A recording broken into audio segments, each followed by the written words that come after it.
This is Let's Talk Business with your host, Marc Ebinger. Now, here's Marc. Welcome back to the Let's Talk Business podcast. Coming up on the show today, we're going to talk with Wayne Pettit, founder of Resilient Roots, a company that helps service-based businesses scale to 7 and 8 figures through a clear strategy, proven sales systems, and bold execution. Sounds like a commercial. Jake, welcome to the show. Hi, man. Thank you. Thank you for having me. I'm your host, Marc Ebinger, the CEO of Social Media Lead Force, a company that provides Facebook group lead generation that is proven to work for service-based businesses. If you run a service-based business that would benefit from being promoted in local mom and neighborhood Facebook groups, reach out. Those are coveted spots, too, by the way. Reach out to us at socialmedialeadforce.com. And I'm your co-host, Jenevy Sims with the Evolve Firm, where we help business owners create branding strategies to help evolve and elevate their brand. Also, Vice President of Business Professionals of San Antonio. And we have our April Networking Mixer coming up on April 9th at 5:30 over at The Rock, the new Spurs Center. And we are excited to have the Spurs Give as a nonprofit of the month. They are the official nonprofit for our Spurs. So hopefully you guys can make it. Make sure to register on bpsaevents.com. And I'm your other co-host, Keaton Frieberg, co-founder of Texas Suits Law Firm. Our firm assists business and real estate owners with deals and disputes, making sure that their legal interests are protected. All right. Also a fellow Provisors member. Yes, that's me. So I'm going to get your commitment now. You going on the cruise with me in 2026? We're going. All right. Love it. See, I like a little pressure, but he handles it well. Yeah. Now I have verbal commitment. Yeah, it's non-binding. All right, a quick reminder to follow the Let's Talk Business podcast on all major podcast platforms and social media where you can catch video versions of the show and where you can watch us just yammer. We should do some outtakes, though, one of these days. Mm-hmm. I'll have the team put some of those together. We have plenty of Blooper reel. We just made up like 5 minutes I right before we know. started this. Don't Right. erase those, Brooke. You can get to everything easily from our website at satalkradio.com. All right, Jake, so tell me a little bit about your background. I know we were introduced by Garrett, so excited to talk with you. You got Shout an out, impressive background, yeah. So tell me a little bit about your background. What led you into the world of producing 7 and 8 figure service-based businesses? Yeah, so a little bit about me. I got into the trades roughly around 10 years ago and started out as, in the field as like a tech for a little while, then install, and then got into, didn't know anything about the trades, nothing at all 10 years ago. And slowly wanted to figure out how to run the business eventually. But that being said, a little bit about, I'm going to have to cut out some of this stuff. Is that okay? No, it's all live, Just baby. go. Yeah, Oh. No, it's you're it's good. running and running. Yeah, so I got into the business, like I said, 10 years ago, and didn't know anything about the trades, nothing at all, and had an owner, shout out Brad Schneider, train me and teach me everything, and basically really everything I needed to know about HVAC particularly, and slowly outgrew that company and moved over to a local, one of the largest home service businesses here in San Antonio, became their top producer for several years in a row, and after that, decided to go and help a buddy start his business. We grew his business to $2.4 million in their first year, and found entrepreneurship. And I've always kind of wanted to be an entrepreneur, but didn't know how to run a business. And this was roughly around 7 years ago, and went out and after helping him grow his, and that's whenever I went out and became an entrepreneur. What is it you like about entrepreneurship? I mean, because you're good in sales. Mm-hmm. Entrepreneurship's different. There's a difference between working for a company, being a sales performer, and then actually putting all the pieces together, managing that through success. But what do you like about entrepreneurship? It's a great question. I don't view it that way, though. I view sales and entrepreneurship very similar because as an individual, to be able to sell, you got to be creative and put problems together, right? And that's how you convert a sell over. For me, what I like about entrepreneurship is the creativity behind it, creating something from nothing. And that's what I really enjoy. For me, it's more about, like I said, the creative side of things and seeing a problem that people have and being able to solve it, but really starting from scratch and being creative with that. Keaton, how would you contrast that? Because you're a partner in a law firm, you helped build that practice up. What do you love about entrepreneurship? I really love. I love that I love that at the end of the day, you're making all the decisions. I love that the buck stops with you. So if you're gonna, you got to be the person to make something happen. You got to take full responsibility for it, and I love that. I feel like if I was working for somebody, I wouldn't be as incentivized to make things happen. But now knowing that, you might be the only one that's going to make something happen, it's tons of motivation. Absolutely. That's the best part. It's fun. I think it's when you're working for somebody, you have a limit. And, of course, if you do it for them, they get the credit. Versus with your business, you get the credit for doing it and solving the problem. So that's a great part of entrepreneurship. Yeah. Yeah, I think that actually, if you think that way, I think that at least partially defines the personality of an entrepreneur. Is there's not enough reward, there's not enough risk, there's not enough incentive to do it at a high level or your highest, most maximum level, which is how we want to perform, So, all right, I was just curious on motivation there because we've had hundreds of conversations with entrepreneurs, and their reasons vary. Some people kid themselves into what entrepreneurship is, starting a business, and they're like, I just want to be my own boss. Well, that's nice, but I mean, there's so many other factors that go into it. They just want to move the widget from here to there, and they want their paycheck, but that's not entrepreneurship. So, No, you're exactly right. It's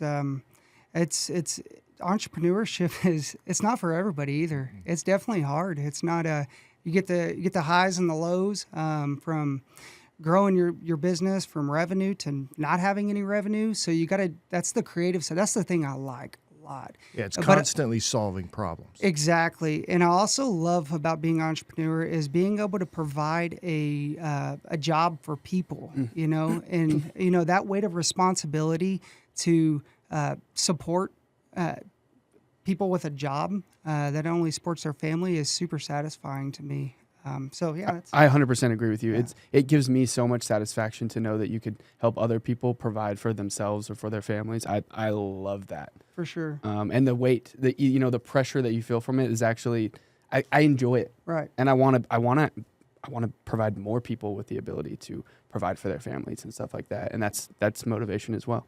I had one of my first mentors tell me, his name was Colin Sewell. He owns the Sewell family of dealerships out in West Texas. And he owns about 9 dealerships. And he mentored me every single week for 4 years. And very successful businessman.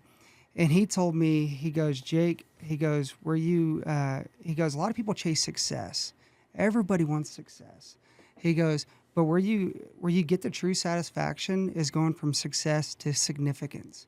And that never, as a young guy, man, it was really kind of hard for me to understand that. But that's part of entrepreneurship is that I love is going not only to having the success, but being significant in other people's lives by not only your employees, but the customers you get to take care of is, how do you make a small impact in their life and be significant? And that's something I'm super passionate about that. Yeah, we've heard that word. We said that word around here, impact, quite a bit. Not so much significance, but I see them kind of similar.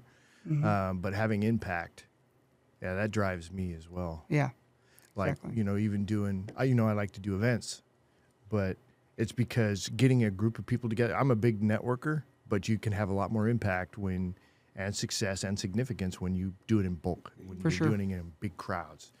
So hence the mixer that we got coming up at the end of the month, and then the cruise mixer that I'm planning too. That's all about impact and doing it at a high level. It's like, why? I don't want to just be an attendee. I want to be a sponsor. And you know what? I don't want to be a sponsor. I want to be the one throwing the party. Right. It's like, that's how I think, So how's that impact your family? It's actually been really good because you're talking about Keaton from, you own Texas Suits, right?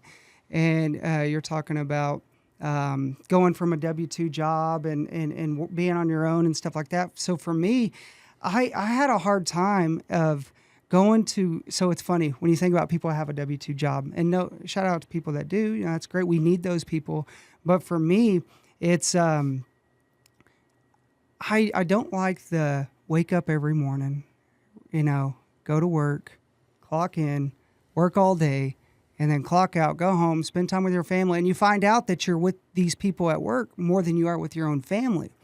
And that's what I love about entrepreneurship is like I have 3 small girls, and my wife and I have been married for 15 years, that I just had a hard time, for the longest time. It never made sense to me. They don't teach you this stuff in school. And for me, I wanted to be able to spend valuable time with them whenever I wanted, right? So if I don't want to work at 3 o'clock and I want to spend an hour with my girls and hang out and, I'll finish my work day after that, I can.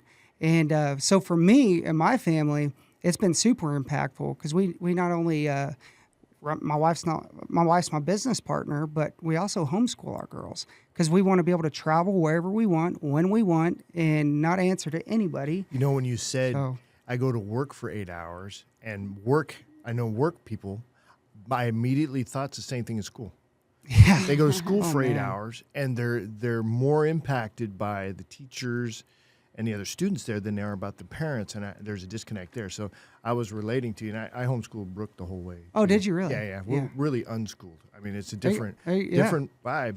It's a different stage, but I don't want to get too far off topic, but just curious how you and your wife manage some of the, because look, Jennifer, I'm going to say it, has difficulty shutting off at 5 o'clock, and she wants to talk.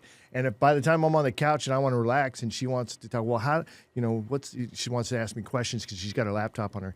How do you draw the boundaries there? How do you guys do that so you can have a normal after work life? Yeah, so it is hard because I guess I'm like, I don't know, Jennifer. Yeah, so I'm like Jennifer. I don't shut it off because this is, I think about business, it's kind of like an art, It's my canvas. I get to paint, and I constantly think about the next piece of art I can do if it's in my current business or what I want to do in the next 5-10 years from now. And so my mind doesn't shut off with that. So for me, it's more of when I'm with them, I spend intentional time. So put the phone away, being able to engage with the conversation if it's my wife or it's my daughters. So it's a really intentional time. If it's 5, 10, 20 minutes, if it's an hour, I really try to shut that off but then I get back at it. Sometimes it's late at night. For me, it's just in the time that I'm with them, I try to be very intentional with my time with them. I love how you said that, intentional, because it's so important. For me, as an entrepreneur, you never turn it off, like you said, because anywhere you go, you also look for opportunities. For sure. So you never shut it off. And when you're with your family, it's very important to put the phone away, right. To let them know that their time is valuable too. And that's the most important thing. That's why we're doing this, to leave that legacy. So if they can see us with a good work-life balance, then they can also implement that too and reflect it. Right. No, and that's really good because we talk about, in my family, we share with the business with our girls. So we tell them about our business. We tell them our goals. We ask them their goals. So right now we're kind of, my 9-year-old's super interested in business. She really is. She has a lot of my personality. And she's like coming up with all the different creative ways to start her own thing. So what we're doing for my daughter, and this is stuff they don't teach you in school, this is what's wild, is we're taking my daughter, and my wife's a very creative person, and we're doing this thing called the Joyful Type Company for her. And basically, my daughter Addison is super creative, and she likes to draw these different things, and we're going to post it online. And it's for younger kids that just want to have little art books they want to, Amazing. And it's just a little bit of a way for her to kind of, and so what we're going to do with her is teach her how to run her business, there right? You go. And just, because I want her to have, I want her to be able to sustain herself when she grows and when she gets older and chase that entrepreneur mindset if she desires that. So that's so important to be able to encourage that because it's so needed right now, and they'll learn more from watching us than I'm not going to say school, but my son, when he was 10 at elementary, that was the time comic books were coming back. And so what I ended up doing was showing him, because everybody loved to make their own comic books. So I showed him how to make a template and staple it, fold it, sold it for 50 cents. And he made a lot of money because everybody wanted to make their own comic books. Right.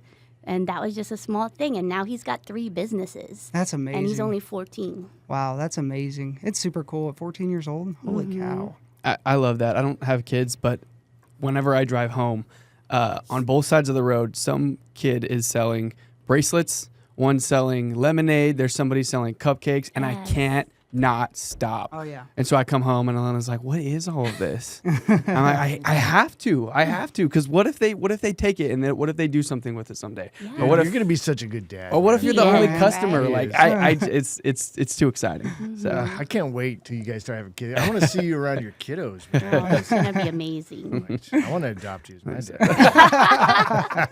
we'll see what we can do. All right, so tell me about the problem solvers. Give me a quick rundown of when you came in, what happened, and how you got out. Yeah. And so Problem Solvers, man, what a great business we started.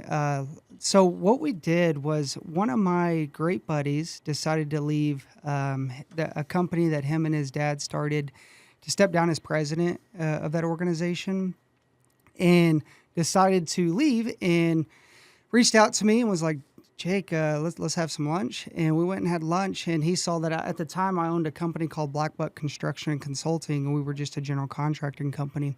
And I was had a couple other buddies that I was subbing a lot of work out to, right? And so one owned an electrical company and one owned a HVAC company. And so Brandon and I, it's cool if I say names on here? Okay. So I don't know if you want to... He left John Wayne Service Company, so I don't know how he would feel if I guess it doesn't matter, right? Can you cut this stuff out? No. Okay. Yes. This is like almost live. Yeah. So my buddy Brandon Rackler, shout out to Brandon. He left his family company and decided to go and he wanted to go in business. We wanted to do something together. So me, Brandon Rackler, and a guy named Jesse Hernandez and Jason Balderas decided to take all of our companies, merge it into one, and rename the company, rebrand, and all of our individual businesses. There's attorneys involved and stuff doing the contracts.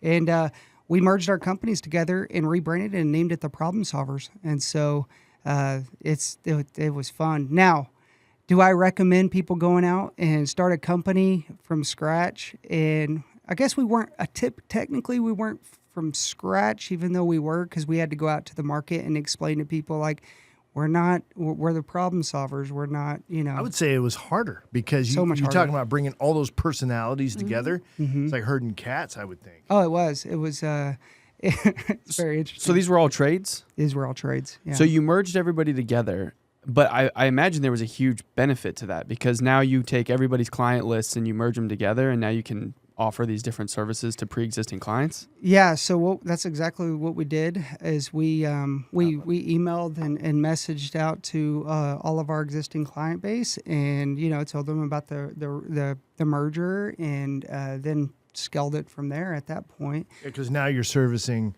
electrical, plumbing. What else? We do HVAC, electrical, plumbing, and we do roofing and construction over there. Yeah. And so you go there, you're a one. Yeah. I mean, it's like, there's plenty Solution. more things that can happen at this house. You start referring within the company. Oh, basically, absolutely. different jobs. And that's what we found out with a lot of homeowners is, a lot of homeowners have a really hard time of, okay, I got to get an HVAC company out, right? Get an HVAC company out. And then, you have a problem with your electrical panel because it's obsolete. It's FPE or Zinsco, those obsolete panels. And it's like, instead of subbing out or finding an electrical company to come out and take care of their panel, well, hey, guess what? We're problem solvers. We can take care of that for you. And so homeowners seem to really loved that. So yeah, we merged together and remarketed to our client base, and then got them signed up on our memberships, and we scaled it from there. so they were receptive to the merger. Oh, a lot of people loved the merger. And what's the membership? Dying to hear about this. Yeah, so the membership is like if you have a home, you do a maintenance membership on your HVAC system. So instead of us doing maintenance on just an HVAC system, you would sign up for your house. We would also would go in there and do a maintenance on your plumbing system, would do maintenance on also your electrical panel, because a lot of people don't know, you still have to have those things maintenance. How many switches do you have out in your house? How many, even if it's as simple as a light bulb, there's homeowners that can't change the light bulb because, they're elderly or they have physical conditions. So we have a membership that, we come out, whenever you sign up on our membership, We do all the maintenance for your HVAC system. We do the maintenance for your plumbing system. So what that means is we flush your water heaters for you. We make sure that Water pressure. water pressure is good, making sure your PRV is acting the way it should be, all that great stuff. And then we also do a tune-up on your electrical system. And this is the company you sold. So what was your exit strategy there? So I haven't sold. I'm still a silent partner there. Oh, you are? Yeah. What percentage? So I'm a 10% silent partner over there. So you don't have to do anything and you make 10%. That's not bad. Yeah. So But you put in the equity and the sweat ahead of time. I just did that exit. I just stepped down as silent partner mid-December. You stepped down to silent partner in mid-December. From operating partner to silent, yeah. Wow. Do you find that one of the trades makes more money than the other trades? Yeah, where's the real money at? That's a great question there. HVAC. So HVAC makes a lot of money. San Antonio. It is San Antonio. HVAC. HVAC does really well, just because it is San Antonio. But obviously, material cost is really expensive too on some of that stuff, and also too, they all three do really well. Really, they do, because on electrical, everybody's scared of electrical, so nobody wants to try to do their own electrical whenever people will do their own mini splits or something like that, and they mess it up and they call us out there and we come and take care of them, right? So I'd say all three of them are pretty much the same. So we have, the way we have it structured is we have a manager for each department.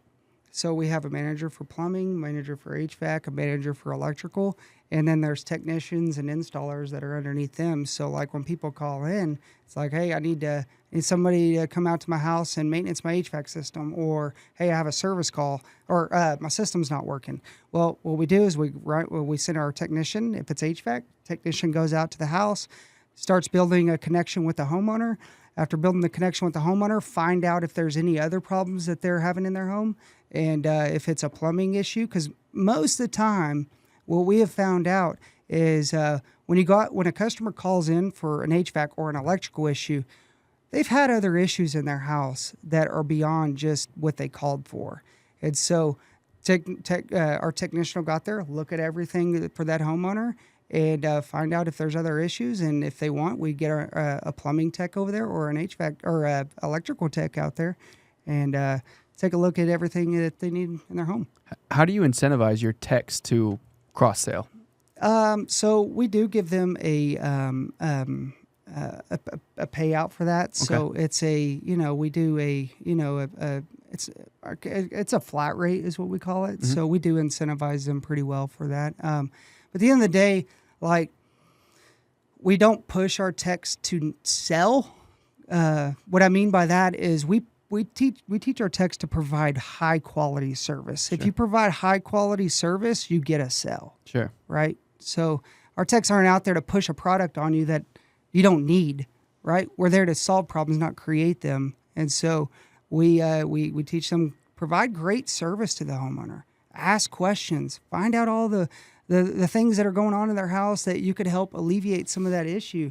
And by doing that, you end up getting a sale, and you also end up getting a lifetime client that'll you can take care of for the rest they're in that house, or when they move to another house.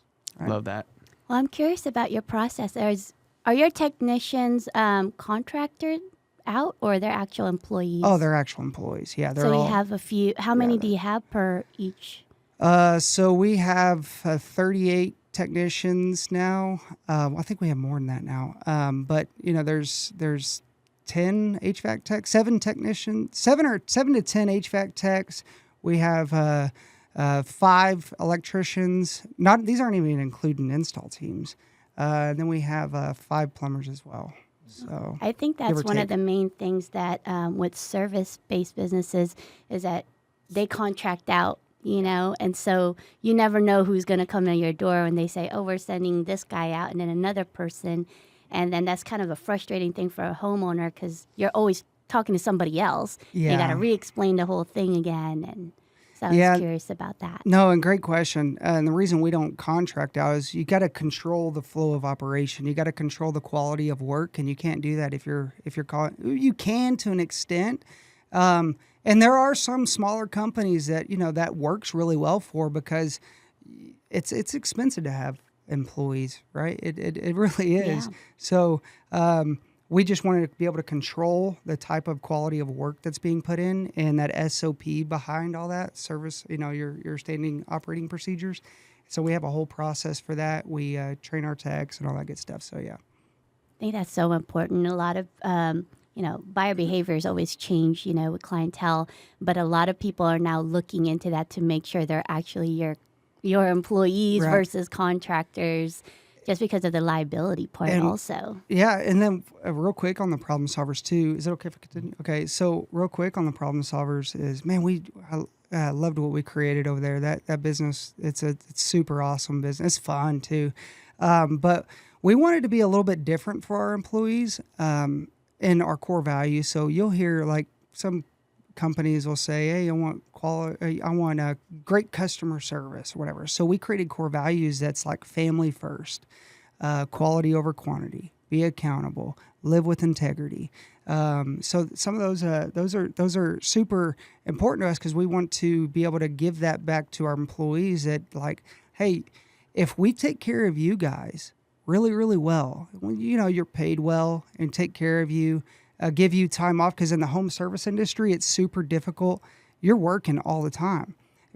And so you'll see the divorce rates go really high up in our industry. And so we want like their family to be the most important thing to us, and also like our internal family. And so give them the time off when they need to. But so if we take care of our employees, then the cool thing about that is like they take care of our customers even better, right? If a guy's been working, 14 days straight or 12 days straight, that's not healthy, because he's like drained. It's hot, and out in San Antonio, if it's 100 degrees outside, that attic's 160 to 180 degrees. You do that for 7 days straight or longer, it's just physical and mental fatigue at that point. So we want our guys super fresh. So. Well, it's a holistic approach to customer service when you keep the employee in mind as well. I think long term, it makes for a better work experience, which means you're going to keep your employees. Right. And turnover in employees is a pain. Right. It is. It really is, because you got to retrain people. You got to get them to buy into your vision and all that great stuff. And Plus, every new personality affects a culture, or It does. could potentially affect the culture that's already there. Yeah. Get a really strong personality could be a real problem. And that's you touched on culture. Man, what a great word, isn't it? Culture. Because culture is super important in an organization. I talk to the guys heavily about, there's negativity and then there's positivity.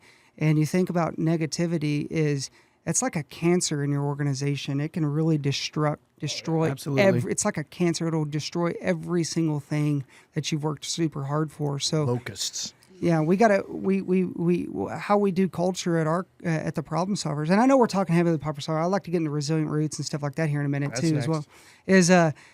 Culture is like every Friday we have Fun Friday. We bring every single technician and installer to the office at 8 a.m. It's something we started from day one, and what we do is we cook every single one of the guys breakfast.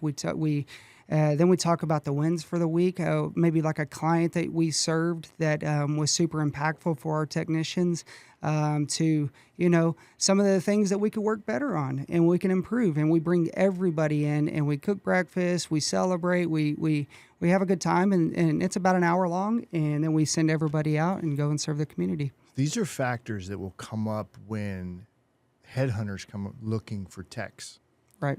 or employees of any kind, right? Is that there's going to be factors that employees will consider. When they love working there and they feel like they're accepted and they're heard and they're paid a fair competitive wage, why would they go anywhere else? Right. They're going to resist that temptation to go somewhere else, because usually you have the benefit anyway, because the devil is better than the devil you don't know, as Right. they say. But in this case, if they love where they're at, they're going to be more resistant to leave. No, you're exactly right about that. So yeah, I mean, in employees, it's hard to find really great quality. We get lots of applications, and so it's finding the guys, because one of our core values is living with integrity, and you're going into homeowners' houses. That's their safe haven, right? That's their protected space, and you're trusting us to come into your safe space to serve you. And so we got to have people that work for us that have integrity and that will do the right thing no matter what, and provide that high quality service. So, yeah. Keaton, how do you approach culture over there at Texas Suits? Oh, I'm just as ecstatic about the word culture as you are. I think the value add that I bring to our firm and our staff, that all ties back into culture, is the mentorship. So just a ton of mentorship, and I think that at the end of the day, our staff loves that. Also, we're hanging out outside of work, not because we have to, but because everybody just gets along real well. And so whenever we're hiring, we're hiring for culture. Right. I mean, we can, at this point, we have our process and our systems down to where we can arguably bring on just about anybody. I think, there's a few things you can't train for, but at the end of the day, when I'm hiring, I'm just looking for, are you going to be a good fit? Are you going to fit in with everybody? And you can just feel it. Right. You can just feel it in the interview if you think that somebody's going to be a good fit. And so I don't know. That's so there's another thing I take into. So with my company, I have 6 that work directly for me, right? So Abby does most of the hiring now. Like she's hiring for HR, recruiters, that kind of stuff. But when it comes to the OVAs, the outsourced VAs, that's something that they do as well. But that's not really a culture thing because they're all individual, freelance contract employees. But by having somebody else do the hiring, I've instituted, okay, you're answering to her. Right, she's the one who's saying yes or no to you being hired. I'm her boss. So when it comes to structure, that's super important to me as well. That's part of culture is why I'm bringing it up, because that way when I'm not there in the day-to-day operations of everything, they know who they're answering to. Right. So that's just the way I kind of approach hiring and firing. What about you guys? How do you do it there? As far as hiring? Yeah. Oh, I do the hiring. Oh, you're the guy. Yeah. We do 2 rounds. You're probably the one I would pick too. We do the hiring. We do 2 rounds because what I'm not going to do is bring somebody on and then not work out for some reason and then be this one that's like solely liable for whatever they did. So I do like a 2-step approach. I'll do the first one, and then if I feel good about it, then I'll pass them on to some other partner at the firm to also give them the go ahead. See, I'm prior military and I was also a cop for many, many years. So it's like I understand structure, hierarchy, rank, stuff like that. And I know it does matter. Like if this is a little bit of a tangent, but I know at the substations here in town, right, that the lieutenants should be the ones with the ultimate deciding factor of who comes on the shift. But they don't have it. It's automatic. The officers they go where they want to go, but there's no control over the integrity of that shift. And I always thought that was stupid to do it that way. The sergeant should be like your front line. They're going to decide who comes, and then the lieutenant just signs off on it. That should be it. But that's not the way it works in that particular kind of a setup. So that's probably another thing, though. I was like, I want to be an entrepreneur so I can control that. Because you get one strong personality in there, it wrecked the whole shift. Oh, for sure. Does. Somebody who's deep in the association, the San Antonio Police Officers Association, has a lot of clout, and they have a bad attitude, and now everything goes screwy. So culture is super, super important. So I like that you take it seriously. But yeah, let's talk about Resilient Roots. Yeah. So what was the inspiration there? For me, define it first, and then we'll go to the inspiration. Define Resilient Objection. Roots. I was about to insert myself. We got to know what it is first. Yeah, what is it? So it's funny because people have asked me, what's Resilient Roots, Jake? Why are you starting that? Well, what came up with the name Resilient Roots was because, I think as an entrepreneur, it takes massive amount of resilience to keep pushing through and be successful, even whenever things are not going the way you should think it's going to go. But the name for me came up not only it's my story, how I relate to resilience. I grew up. We were super poor growing up. Lived in a trailer house, bouncing from trailer park to trailer park I'm from Odessa, Texas, so I'm not even from, I'm an old kid, that's what I was used to growing up was, my family worked in the oil business and, the smell of it in the air. Oh gosh, man. I don't know how people live in that. That's awful. I grew up in it, man. And, so for me, it was, like through my childhood and facing different obstacles as a child and being resilient through some of those things and learning.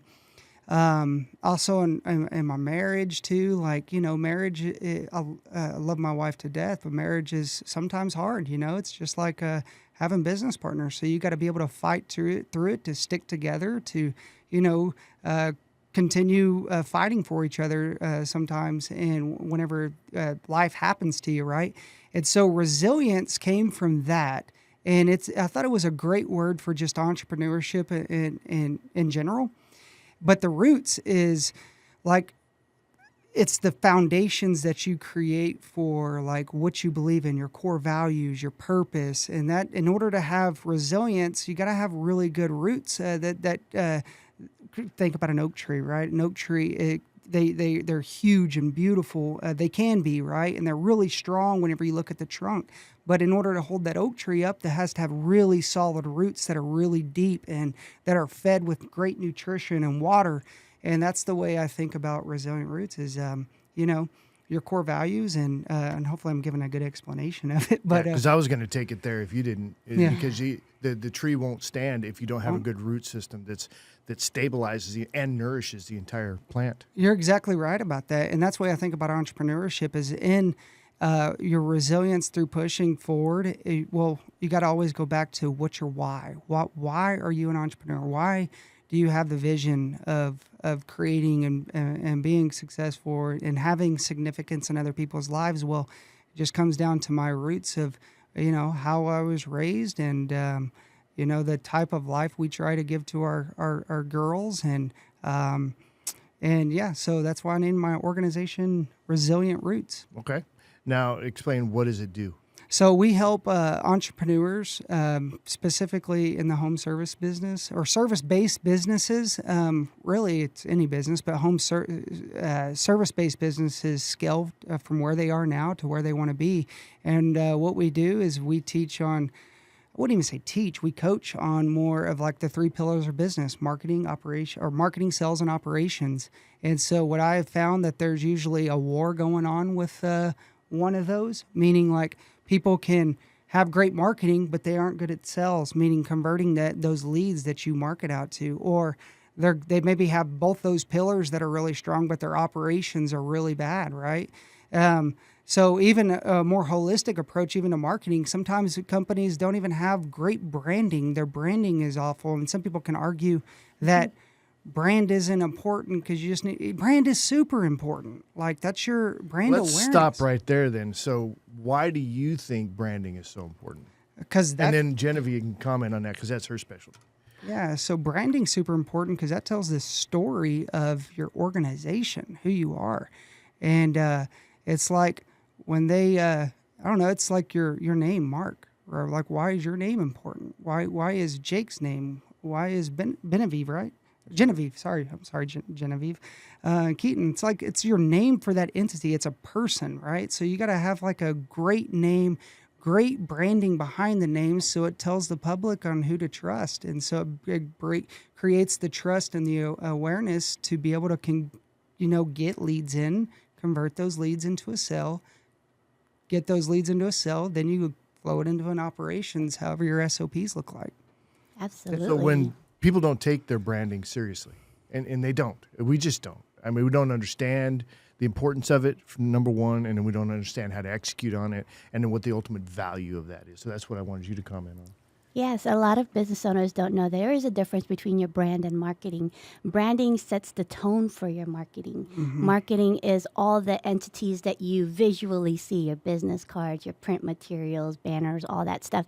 But your brand is the language, the heart, everything that your business stems out of. So once you set that in place, then you can communicate it to everybody in your company to build that culture. But if you don't identify the brand first, that's where a lot of business owners kind of get stuck because they think, I'll brand later. I'll brand 2-3 years later after I see how the business goes. But if you don't implement that foundation and have it take roots, you're going to end up paying more because now you're listening to everybody else's tone and what their languages are to put into your business instead of starting with your tone first. That's really solid. And speaking of marketing, I don't want to screw up my little. Is it okay if I read something real quick? Sure. Yes. I kind of stole this from Myron Gordon a while back, and he was talking about marketing. I don't know if y'all know who he is. It's called research and development, or rip off and duplicate. We don't say steal here. There you go. Sorry. But he wrote this thing on marketing and said it, and it just hit me when I heard it one day, was marketing is the art and science of discovering and developing in other people a desire for more and more of your product, your service, and your opportunity. And so that, going back to branding, right? Branding is the art of marketing, right? So it's creating a desire for, why do people need your services? Why do they need your product, right? A lot of people think marketing is just throwing a promotion out. Well, really, that's part of sales. That's a promotion is a sell. Right. Marketing is a brand awareness. So that's why I believe branding is super important. And then you measure marketing with data, right? So you have these leads that go out. Well, you got to measure it. Okay, where are these leads coming from? What are my KPIs on these leads? What is my ROI coming back from some of the leads that I got, right? Well, that's the science of marketing. And so you got two different categories of marketing. You got the art and you have the science. Where are you at on? I'm going to step a little bit outside of what you've talked about in coaching, because there's other concepts that have come up on the show that I think are important too, and that's like planning for your exit, as an example. So is that something that you take into consideration when you're working with somebody? It's like, okay, what's your exit plan? What are you looking to do here? Are you looking to grow to $5 million and sell? Are you looking to do a legacy business? What are you looking to do? So is that something you take into consideration, or is that really outside your purview? Oh, absolutely. I mean, acquisitions in the home, for some reason, PE firms and venture capitalists are super interested in acquiring these home service businesses. So it is something to take very seriously, and that I work with the business owners on that side of, like, what does that look like? What is your five-year plan? Do you want to scale to 5, 10, 15, 20 million? And then if you do, what do you want to do with the business after that? Do you have somebody to run the business, or do you want to exit your business? Well, if you want to exit your business, well, what are these PE firms looking for, right? Are they looking for, they want to look at, obviously, your net, and they sell on a multiplier. But there's other factors they look at, like your client base and how many clients you have, your brand. What's your brand? Is it? Well, you can break that down even further, because I think a lot of people aren't even going to understand that there's an operational difference between I just started my business, and then when you're at 1 million or 2 million, and how that evolves as you go along. So you could say, do you want to be a 5, 10, $15 million business? But I think conceptually people don't. They hear the number, they like the bigger numbers, but they don't even understand what that means and what the cost is associated with getting past that first threshold of startup to, okay, now you're maybe that entry-level or mid-level business you've got there. So you run into those challenges as well, because that's something that if you were to talk to me, even now I'd still have difficulty conceptualizing what my business is going to be. Right. I know what it is at $500,000, but what's it going to be at $1 million or 2 million or whatever? It's just like harder to, because your structure changes, your people change. It does so much. It really does. So I would say that I even work with, like, even one of my clients. He's a small company. Does about $500,000 a year, and he's been in business for 3 years. And it's a small little 3-man company, and for him, it's hard to grasp that 5, that even 3 million's like, oh my gosh, that's a lot, Jake. Well, what we did was I just took down, and I just broke down things for, I made it super simple for him to grasp. And I'm like, listen, how many leads? Let's just take it super simple. How many leads do you have a month? We pulled the report. We looked at everything. I also pulled a report on his website to look at his SEO, to look at all those things, like how is he marketing. I did a report on all that stuff for him. And I was like, okay, you're getting about 40 to 60 leads a month of average, right? And you're running these leads. Now let's track the exact KPI you're getting on these leads, meaning Right now, if you're doing $500,000, I'll look at the revenue, and then I track things called the RPL. You're getting a little too in the weeds, Okay. I think. I'm trying to stay a little bit higher level on Okay. understanding, like Sorry. even structure. And you were starting out exactly where my head was at, because people don't know, well, if I'm doing 40 leads a day or 40 leads a week or whatever, then I have to 10X that. And what would that even look like? Great question. So that's what I'm talking about. I'm talking about the people who are just in a startup phase. We don't understand what it means to be, instead of a $500,000 company, be a $3 million. It's a completely world difference. So in your mind, structural wise, what does that evolution look like to you? I think it's it's not about leads all the time. It is, but it's not. But it's more about quality of the leads. So meaning, what I mean by that is it's depth. So meaning you could have 40 leads a month, but how are you converting those leads, for one, and what are you priced at? So are your margins, are you not even priced right? Meaning people will pay more for more value, more. So you don't need, a lot of people think you have to go get all these leads in order to get these kind of revenue. You don't. You just need to do more with what you have. And so, does that make sense? Am I answering your question? No, you're still off on my question anyway. What I'm thinking is, like, how do you structure that? Your people change. We don't. Okay, if there's me, and then there's my service manager, and I got a sales manager, structure is what I'm talking about. Is projecting what does the company look like in order to even execute it a bigger. And not only that, but it's like, okay, I've got this service manager, sales manager over here, and they're really not that great. They're like mediocre. It's the people you start with aren't the ones you finish with, kind of a thing. So handling that, it's really part of culture, but it's also structure. Because that's what I'm talking about. The leads and stuff, there's plenty of value in the technical aspect of it. I was just wanted to hit the organizational structure side of it, and how, because you've worked with somebody that it was a startup, and then they ended up in 8 figures. It's like, that's a huge transformation. How much does the company change culture-wise and structure-wise? It changes a lot. Meaning, so you hit the nail on the head a while ago. Like, whoever you're starting with typically aren't going to stay there, because they're there for a job. They don't understand what I have found, that they're there for a job and not necessarily long term. So, to answer your question, I'm trying to answer it as best as I possibly can there, because it's a pretty interesting question. But it does change, because you got to. I guess it goes back to leadership in a way. Like, everything rises and falls on leadership. Every single thing does. And so if your manager or your sales manager, your service manager, they may be good for you right now, but they're not going to be good for you when you are at those big numbers, because they could be a bottleneck to your growth. They could be the toxin in your organization that is killing it and keeping you from going to that growth.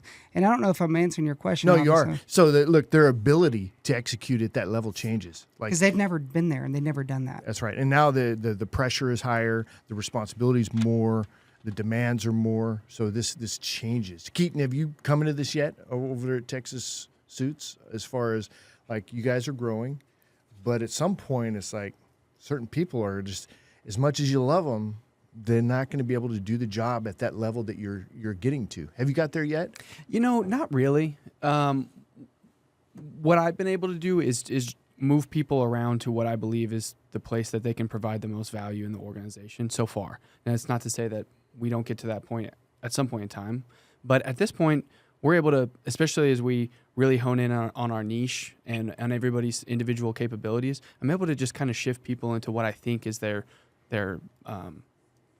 highest and best use. See, I'm growing pretty fast in my organization. At least it feels like it's growing fast, and I feel like I'm getting there. Like I'm like right there, where it's like the limitations of certain folks. So is the issue that because the individual that you hired was subjected to your organization at an earlier stage where there wasn't as much going on, that now, because there's more going on, they're not able to keep up? Their ability level is limited. Right? They can only perform at a certain level, but the demands on the position are now getting bigger. So that's what I meant. Like, you got a sales manager, maybe you can handle, I don't know, 500 $100,000 a year in sales, and they're comfortable there. But look, $2 million is completely different than $500,000. I mean, it's a world of change, and they don't have the ability to do that. So you have to look at transitioning that person either to a different role, or hiring past them, or changing them out. Question. So those are hard decisions. Question. So if you said you're right on the threshold. So you're maybe going to bring in new person. We'll call them new person. Yeah.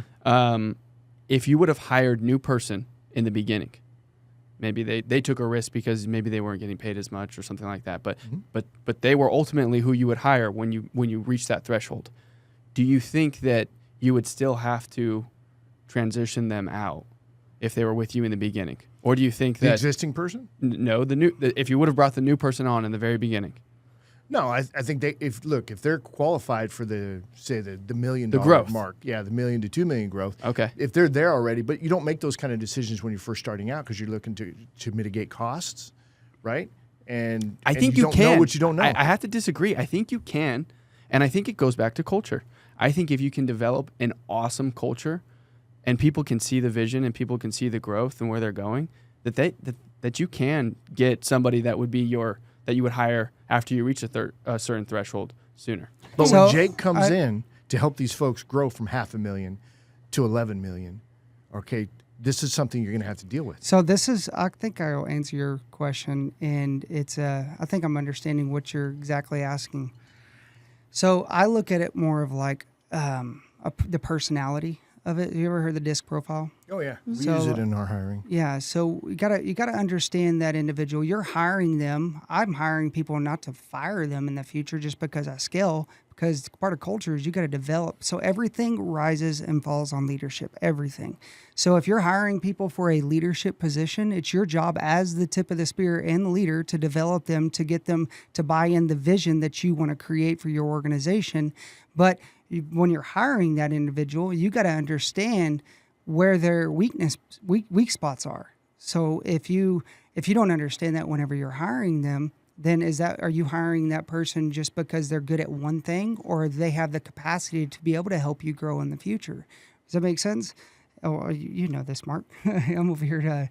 Anyways, so for me, I got to understand that personality type of that person. So where do they fall in the DISC profile? I like to use the DISC profile. There's Enneagram, Myers-Briggs. They're all pretty similar, right? But like if my vision for the organization is to grow, and even whenever I'm working with people, if I find out their vision and hear their vision of where they want to be with their organization, if they're at $100,000 a year or they're $500,000 or wherever they're at, it's like, okay, well, who on your team is buying into the vision, right? Who understands the vision of the company? And I want to understand what that. So I talk to them more on an individual basis. Is let's hear their why. Why are they working for ABC company? Why are you here? And I do this more on a one-on-one standpoint. Is like understanding why they're there. Are they there just for a job, or are they buying the vision? Okay, they don't buy into the vision. That's a bottleneck for the owner of this organization. So you're looking, when you come into an organization to help, you're going to talk to everybody, and Absolutely. You're looking for the winners, for lack of a better word, that really are bought in. Yeah. And then now you're going to have to come in and make sure they have the training and the support they need in order to grow into the position that you want, in the direction you want them to go. Absolutely. There's a company also, I was talking about the $500,000. There's another company I'm working with that they're doing $3 million a year. And the owner was getting a lot of phone calls from technicians and things like that. But after talking to all the employees, I also coach them on a weekly basis, their employees. But through sales coaching is what they kind of need. But I'm working with the owner on the 3 pillars of marketing, sales, and operations. And by talking to him and getting to understand his employees, well, I'm like, hey, John, like, you have this one individual. You're getting all these phone calls from technical support and all that. You have this one individual in your organization that's already tech savvy. The techs already respect him a lot. Like, why is he still running service calls? And he said, well, just got a lot of leads. I'm like, okay, well, hire somebody to take on these leads, and you need to put him over the plumbing department because he is your guy to help you scale. Because right now you're bottlenecking your own company and you don't even see it. And so it just is that kind of where you and that's brilliant, because that's the value that having somebody from the outside come in, because when you're in it, you don't necessarily see it. Right. To come in, especially when you've got the experience to back up, right? For sure. So there's a lot of respect that the owners are going to give you just because you've been there, done that, and got the T-shirt. So I think that's super valuable. Well, we're kind of at the end of our time here. Oh, but, man. That was quick, I know. huh? So much Yeah, fun. we could literally. Yeah. I don't know how many times we've been here. It's like we could literally go for 2 hours. Easy. That one of the, I think the reasons why the show does so well is because it's a conversation. It's a bunch of entrepreneurs that are talking about a particular subject. We usually focus on our guest. Sometimes we focus on other things, but we're Like the cruise? kind of taking it in different directions, but we're about having a good time as well. So, Jake, if folks want to get in touch with you for Resilient Roots, how do they do that? They can go to www.resilient-roots.net. And they can do that, or they can just email me at info@resilient-roots.net as well. All right. And that's Jake at... Info at, gotcha. Info at Resilient, or, you can put Jake in front of that. That's my email, so... All right. Thanks, Jake. I appreciate that, man. Good Yeah. conversation. Enjoyed that. And the logo on your hat, is that anything in particular? Is that Resilient that's Roots? Resilient Roots' Okay. logo. And then All right, also we have a little bit of promotions we want to give out to our guests real quick. So if you for the problem solvers, free service calls. If you call in, it's a promo. It's a RR Pod 25 is free service calls for anybody that needs our services. And then with Resilient Roots, I'm just doing a free discovery call for anybody that needs help with their operations and their business. And just go, and you can email me at info@resilientroots. Resilient-roots.net. Yeah, you can see my email. I've got it. Info at resilient-roots.net, or you can just go to our website, resilient-roots.net, and just, you can go through the form there, and I can help you out. Love it. So, Thanks, man. I appreciate that. All right, good job, everybody. All right, as we wrap up the show, quick reminder, check out our latest podcast and catch video version of the show anytime by visiting our website at satalkradio.com. No dashes in that. You guys have a great week. We'll see you on the next one. thank you.